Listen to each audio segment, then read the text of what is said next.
Hello students, welcome back to all SST classes of RDS group of school. This video is for class 8th and today I will continue the chapter number 5, When People Rebel After 1857, part 3. As you know that how a unity becomes a popular rebellion, and the battle of cavalry lines and from Meerut to Delhi. So now today's topic is from Meerut to Delhi. So we can see in this picture about the battle in cavalry lines on the evening of 3rd July 1857.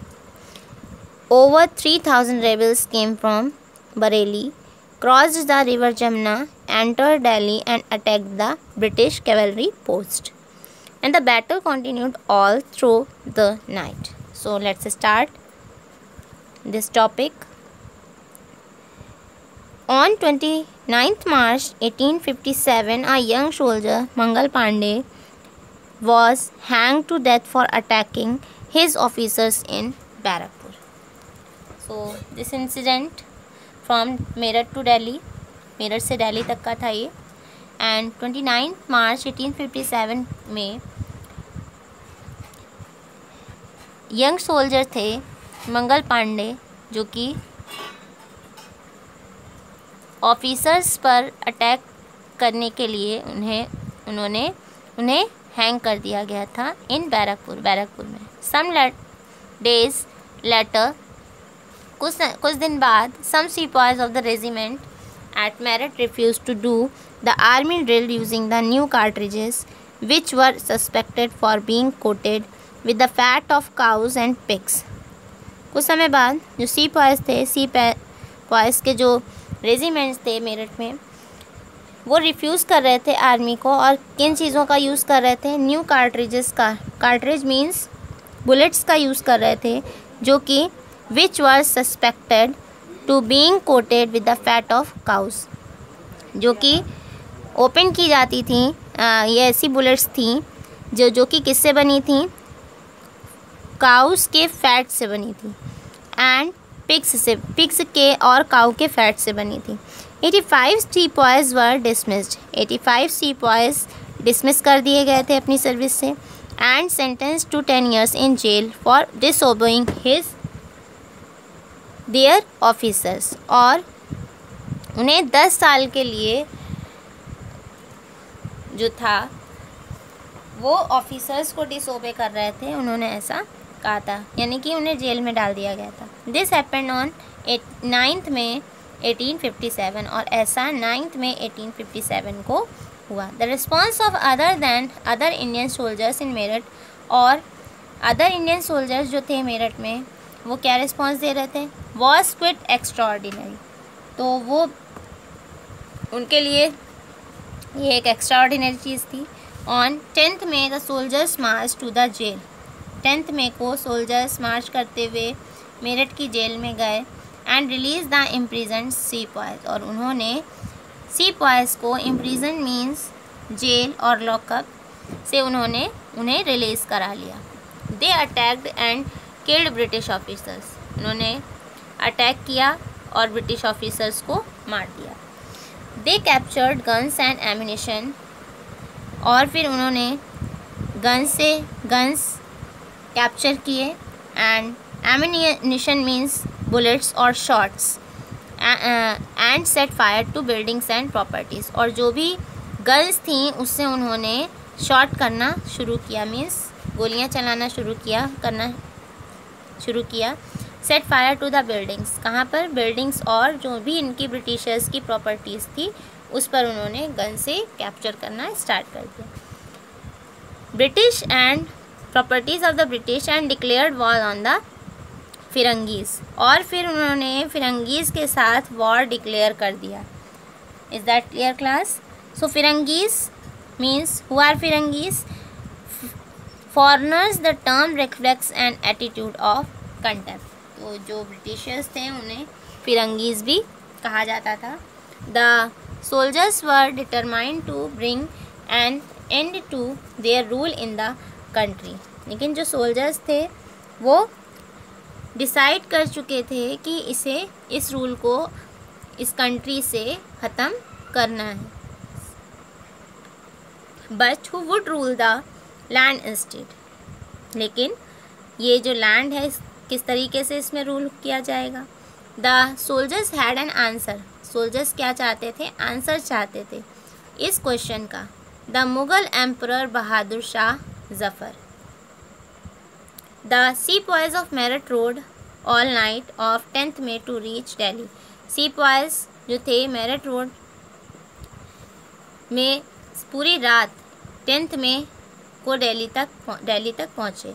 In the early hours next morning means Meerut से वो रात में चले और 10 मई को वो दिल्ली के early hours में. It means that next morning में वो दिल्ली पहुँचे. As news of their arrival spread. और ये जो न्यूज़ थी ये पूरी तरीके से फैल चुकी थी, शुरू हो चुकी थी फैलना. The regiments stations in Delhi also rose up in rebellion. और जो दिल्ली के स्टेशन थे वो भी, वहाँ के जो रेजिमेंट्स थे वो भी पूरी तरीके से रेबल्ड हो चुके थे. Again British officers were killed. और फिर से उन ब्रिटिश ऑफिसर्स को मारा जा रहा था. Arms and ammunition seized. और जो भी आर्म्स थे, एम्यूनिशन मीन बुलेट्स से मीन शॉट्स किए जा रहे थे. सीज मीन्स ग्रास्प और ग्रैब. जितनी भी चीज़ें थी उनकी सीज की जा रही थी. लाइक बिल्डिंग्स में फायर किया जा रहा था. Tempted soldiers gathered around the walls of the Red Fort where the बादशाह लिव्ड. और जो सोल्जर्स थे वो रेड फोर्ट की वॉल्स में के चारों तरफ गैदर्ड हुए जहाँ पर बादशाह रहता था. और बहुत ही विक्ट्री के साथ पिनिंग किया उस प्लेस को. And the demanding to meet him. और उन्होंने डिमांड किया उनसे मिलने का. The emperor was not quite willing to challenge the mighty British power but the soldiers persisted. अब जो एम्परर था वो पूरी तरीके से क्विट था इस चैलेंज को एक्सेप्ट करने के लिए. क्यों? क्योंकि वो ब्रिटिश पावर के, लेकिन जो सोल्जर्स थे, सोल्जर्स इसे कंटिन्यू करना चाहते थे, कैरी ऑन करना चाहते थे. And they force their way into the palace. और उन्होंने उस पैलेस को पूरी तरीके से फोर्स के साथ किया. And proclaimed Bahadur Shah Zafar as their leader. और उन्होंने ये डिक्लेयर किया कि Bahadur Shah Zafar as a leader है. Is that clear class? The aging emperor had to accept this demand. और जो एम्परर था उसने ये डिमांड एक्सेप्ट कर ली. He wrote letters to all the chiefs and rulers. और उसने चीफ्स और रूलर्स को, कंट्री के जो चीफ और रूलर थे उन्हें लेटर्स लिखना शुरू किया. To come forward and organise a confederacy. और उन्होंने फिर एक लीग, एक एसोसिएशन जो थी वो ऑर्गेनाइज़ की of Indian states to fight the British. जिसमें कि इंडियन स्टेट के साथ ब्रिटिश के लिए फाइट्स के साथ उन्हें एसोसिएट किया, मीन्स उस लीग को किया. The single step taken by Bahadur Shah had great implication. और जो ये सिंगल स्टेप था ये सिर्फ़ और सिर्फ बहादुर शाह जफ़र के थ्रू लिया गया, जिसके साथ बहुत ही ज़्यादा इम्प्लीकेशंस थे. मीन्स वो बहुत ज़्यादा एम्बैरसमेंट था. Implications means embarrassment. The Mughal dynasty had ruled over a very large part of the country. Mughal dynasty जो थी had ruled over a very large part of the country. तो पूरी तरीके से कंट्री में रूल कर रही थी. Most smaller rulers and chieftains control different territories. Most smaller rulers, जो भी छोटे रूलर्स थे मोस्टली, और चीफ्टन्स थे, उन्होंने डिफरेंट टेरिटरीज पर कब्ज़ा किया हुआ था, मीन्स कंट्रोल किया हुआ था on behalf of the Mughal ruler. किसके बिहाफ पर? मुग़ल रूलर के बिहाफ पर. Threatened by the expansion of British rule. और ये ब्रिटिश रूल के थ्रू क्या किए जा रहे थे? फैलाए जा रहे थे. मीन्स एक्सपेंशन मीन्स स्प्रेड किए जा रहे थे. और थ्रेटन भी किए जा रहे थे, यानी कि वार्न किए जा रहे थे। Is that clear class? Expansion means spread और threaten means warn. Many of them felt that if the Mughal emperor could rule again, अब बहुत से लोगों का ये सोचना था कि ऐसा फील कर रहे थे कि मुग़ल एम्परर अगर फिर से रूल करेगा, they too would be able to rule their own territories once more, तो ये पूरी तरीके से हमारी टेरिटरीज पर एक बार फिर से रूल करने के लिए एबल हो सकेगा अंडर मुग़ल अथॉरिटी। किसके अंदर में? मुग़ल अथॉरिटी के अंदर में। Is that clear class? Then the British had not expected this to happen, और ब्रिटिश ये एक्सपेक्ट ही नहीं कर पाई कि ऐसा भी होगा, ऐसा भी होगा। They thought the disturbance cause by the issue of the cartridges, वो क्या सोच रहे थे कि ये जो कार्ट्रिजेस उन्होंने इशू किए हैं, इससे सब मारे जाएंगे, इससे डिस्टर्बेंस क्रिएट हो जाएगा, ये कॉज हो जाएगा एक। But Bahadur Shah Zafar's decision to bless the rebellion change the entire situation dramatically, लेकिन बहादुर शाह जफ़र के डिसीजन से ये जो रेबल था पूरी तरीके से ये सिचुएशन थी ये चेंज हो चुकी थी। Often when people see an alternative possibility they feel inspired and enthused, तो ये जो सिचुएशन थी ये ड्रामेटिकली चेंज हो गई। Often when people see an और जो पीपल थे कैसे अल्टरनेटिव वे में देखे जा रहे थे, पॉसिबिलिटी दिखाई दे रही थी जिससे कि लोग इंस्पायर हो रहे थे। It gives them the courage, उन्हें करेज दिया जा रहा था, ये साहस दिया जा रहा था, होप दिया जा रहा था, और कॉन्फिडेंस जो था, कॉन्फिडेंस का जो लेवल था वो भी सेट किया जा रहा था। So I hope everybody has understood this topic. Now my next topic is the rebellion spreads, तो ये जो रेबेलियन था वो किस तरीके से फैला। After the British were rooted from Delhi, इसके बाद जो ब्रिटिशर्स थे वो दिल्ली की तरफ रूट कर रहे थे। दे were no uprising for almost a week, और उन्होंने कोई भी ऑलमोस्ट अपराइज नहीं किया था, ऑलमोस्ट मोस्टली ये अपराइज किसी भी तरीक़ा का नहीं किया था उन्होंने इस week. It took that much time for news to travel, और वो पूरा टाइम जो मोस्टली दे रहे थे वो न्यूज़ को ट्रैवल करने के लिए दे रहे थे। Then a spurt of mutinies began, इससे जो म्यूटनीज थे वो बिगिन हो रहे थे, स्टार्ट हो रहे थे। देन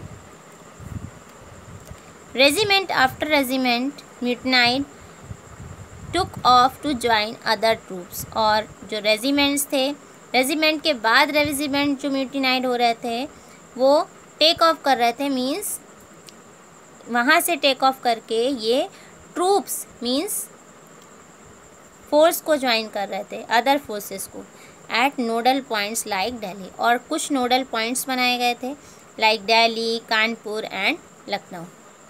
आफ्टर देम, इसके बाद the people of towns and villages, जो पीपल और थे टाउन और विलेजेस के, also rose up in rebellion and rallied around local leaders, इन्होंने रेबल करना स्टार्ट किया और इसमें इन्होंने लोकल लीडर्स के साथ रैलीज़ निकाली और रेबल होना शुरू किया। इसमें लीडर्स थे, ज़मींदार थे, चीफ्स, और who were prepared to establish their authority, जिनके पास ये सारी अथॉरिटीज़ थी, एंड फाइट द ब्रिटिश, जिससे कि ब्रिटिश के साथ फाइट किया जाए।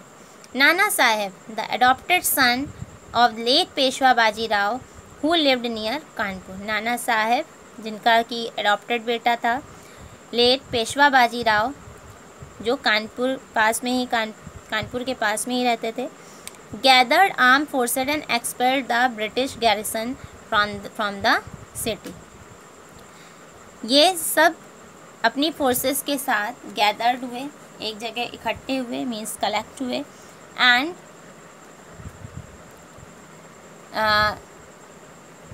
And expelled the British garrison, expel means remove, इन्होंने जो भी सिटीज़ की ब्रिटिश सिटी में जितनी भी ब्रिटिश के गैरिसन्स थे, मीन्स एरियाज थे, लोग थे, उन लोगों को इन्होंने हटाना शुरू किया, रिमूव करना start. Expelled means remove. Then he proclaimed himself Peshwa. इसके बाद इन्होंने प्रोक्लेम किया, डिक्लेयर किया खुद को पेशवा, इन्होंने डिक्लेयर कर दिया। He declared that he was a governor under emperor Bahadur Shah Zafar. और उन्होंने ये भी डिक्लेयर किया कि वो एम्परर बहादुर शाह जफ़र के अंडर में गवर्नर थे। इन लखनऊ, लखनऊ में बिरजिस कदर the son of the deposed नवाब वाजिद अली शाह। और लखनऊ में बिरजिस कदर जो कि वाजिद अली शाह का नवाब का बेटा था, वॉज प्रोक्लेम्ड द न्यू नवाब। और उसने अपने आप को नया नवाब डिक्लेयर कर दिया था। Proclaim means declare. And he to acknowledge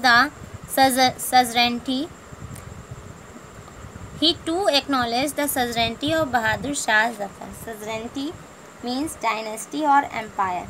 तो जो Bahadur Shah, suzerainty means dynasty and empire. तो उसने अपने आप को अपनी जो डायनेस्टी थी बहादुर शाह जफ़र की, उसे भी एक्नॉलेज किया। हिज मदर बेगम हज़रत महल, उसकी जो माँ थी बेगम Hazrat Mahal, took an active part in organising the uprising against the British. इन्होंने भी बहुत एक्टिव रोल प्ले किया ब्रिटिशर्स के अगेंस्ट। इन झांसी में Rani Lakshmibai joined the rebel sepoys. इन्होंने जो रेबल सिपाहीज थे उन्हें ज्वाइन किया। And for the British along with Tatya Tope. और तात्या टोपे के साथ मिलकर के ब्रिटिश के अगेंस्ट लड़े। द जनरल ऑफ नाना साहब, जो नाना साहब थे वहाँ के जनरल थे। In the Mandla region of Madhya Pradesh. तो मध्य प्रदेश में मंडल रीजन था। Like Rani Avantibai Lodhi of Ramgarh. अवंतीबाई लोधी जो कि रामगढ़ की रानी थी, ठीक है। इन्होंने भी led an army of 4,000 against the British who had taken over the administration of her state. इन्होंने भी अपनी आर्मी जो थी इनकी, लाइक 4,000 आर्मी के लोग थे जिन्होंने ब्रिटिशर्स के अगेंस्ट स्टेप्स लिए अपनी स्टेट के एडमिनिस्ट्रेशन के लिए। The British were greatly outnumbered by the rebel forces. और जो ब्रिटिशर्स थे वो बहुत ही ग्रेटली वे में इन रेबल फोर्सेस के थ्रू होते जा रहे थे, मीन्स लोग इनके अगेंस्ट होते जा रहे थे। दे were defeated in a number of battles. और लगातार ये बहुत सारे जो बैटल्स हुए उससे ये लोग हारते जा रहे थे। This convince the people that the rule of the British has collapse for good and gave them the confidence to take the plunge and join the rebellion. और लोगों को कन्विंस किया जा रहा था कि जो रूल है ब्रिटिशर्स का, इसे कोलैप्स किया जाए जो उनके लिए अच्छा है। और इसे बहुत ही कॉन्फिडेंस के साथ लोग ले रहे थे और इस रेबेलियन में ज्वाइन हो रहे थे। A situation of wide spread popular rebellion. ये जो सिचुएशन थी ये बहुत ही डिटेल में ये स्प्रेड हो रही थी और ये रेबेलियन जो था वो बहुत ही पॉपुलर होता जा रहा था in the region of Awadh. Particularly जो अवध रीजन था वहाँ पर सबसे ज़्यादा। ऑन 6 अगस्त 1857 में we find a telegram sent by lieutenant colonel Tytler to his commander in chief expressing the fear felt by the British। फिर 6 अगस्त 1857 में ने एक टेलीग्राम फाइंड किया, भेजा उन्होंने किसे, लेफ्टिनेंट कर्नल टाइटलर को, किसे उन्होंने उनके कमांडर इन चीफ के साथ अपनी ये जो फियर फेल्ट की थिंकिंग थी ये एक्सप्रेस की बाय द ब्रिटिश। किसके थ्रू? ब्रिटिशर्स के through. Our men are crowd but the numbers opposed to them and endless fighting. Our man, हमारे लोगों की भीड़ तो थी, लेकिन मोस्टली नंबर ऑफ पीपल जो थे वो इन्हें अपोज कर रहे थे, मीन्स इसका फाइट कर रहे थे, अटैक कर रहे थे। एंड एंडलेस फाइटिंग, और ये जो फाइटिंग थी ये एंडलेस थी, ये एंडलेस फाइटिंग हो रही थी। Every village is held against us, और हर एक विलेज जो था वो इनके अगेंस्ट था। The zamindars have risen to oppose us, और जो ज़मींदार थे उन्होंने भी उनके ऊपर अपोज करना स्टार्ट कर दिया था।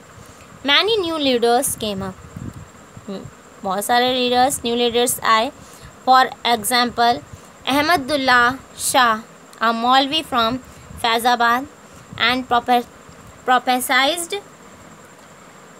prophesied means cast of vision that the rule of the British would come to an end soon. He caught the imagination of the people, वो imagination जो थे people के, उसे वो caught कर रहे थे। and raised a huge force of supporters, और एक बड़ी सी force जो थी वो supporter थी। He came to लखनऊ, फिर वो लखनऊ आए। टू फाइट द ब्रिटिशर्स से लड़े। In Delhi a large number of ghazis और रिलीजियस वॉरियर्स, दिल्ली में लार्ज नंबर में गाजीज थे और रिलीजियस वॉरियर्स थे, मीन्स चैम्पियन और फाइटर और सोल्जर्स थे। हु केम टू दिल्ली, जो कि वॉरियर्स थे जो कि एक साथ वाइप अप हो रहे थे out the white people. Bakht Khan, a soldier from Bareilly, Bakht Khan जो कि बरेली का एक सोल्जर था। Took charge of a large force of fighters, उसने ये जो चार्ज लिया, उसने लार्ज फोर्स ऑफ फाइटर्स का चार्ज लिया। हु कम टू दिल्ली, वो अपने उन लीडर्स के साथ आया। ही बिकेम अ की मिलिट्री लीडर, देन की मिलिट्री लीडर भी थे उस रेबेलियन के। इन बिहार में द ओल्ड ज़मींदार, जो ओल्ड ज़मींदार थे Kunwar Singh, join the rebel सिपाहीज, उन्होंने अपने सिपाहीज के साथ ये बैटल ज्वाइन किया। And battled with the British for many months, और ये जो बैटल था ब्रिटिशर्स के साथ वो कई महीनों तक चला। Leaders and fighters from across the land join the fight, तो इसमें जो लीडर्स और फाइटर्स लैंड में वन बाय वन फाइट के लिए ज्वाइन होते जा रहे थे all over the country. I hope everybody has understood these topics. Chapter when people rebel. So tell me some meanings. So what is the mean of cartridge, imprison, ammunition, determine, seize, persist, expansion or suzerainty? Give the meanings in your comment box. Watch video carefully. Now thank you and have a nice day everyone.